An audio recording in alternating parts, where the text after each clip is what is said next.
মহাভারতের ইতিহাস পুরোপুরি বদলে যেতে পারত যদি কুন্তী কর্ণকে নদীতে না ভাসাতেন। বন্ধুরা, কুন্তী কর্ণকে লোকলজ্জা এবং সমাজের ভয়ে নদীতে ভাসিয়ে দিয়েছিলেন। কিন্তু একটু ভাবুন তো, যদি তিনি এমনটা না করতেন তাহলে কি হতো? কর্ণের জন্ম হয়েছিল সূর্যদেবের বরদান থেকে। যদি কুন্তী তাকে স্বীকার করে নিতেন তাহলে রাজা পাণ্ডু এবং ধৃতরাষ্ট্র হয়তো তাকে এক আশীর্বাদ হিসেবে দেখতেন। পাণ্ডবদের বড় ভাই হওয়ার কারণে কর্ণকে সিংহাসনের উত্তরাধিকারী ঘোষণা করা যেত। কিন্তু বিষয়টা এতটা সহজ ছিল না। বিবাহের আগে সন্তান জন্মানো রাজপ্রাসাদে এক বড় রাজনৈতিক বিতর্ক তৈরি করতে পারত।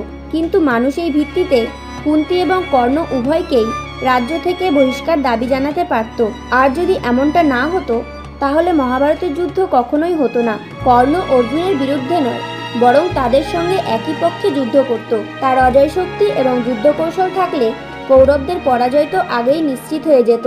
কিন্তু প্রশ্ন হলো, যদি কর্ণ পাণ্ডবদের সঙ্গে থাকতো তাহলে কি সে ধর্মরাজ যুধিষ্ঠিরকে সিংহাসন দিত, নাকি নিজেই হস্তিনাপুরের রাজা হতো?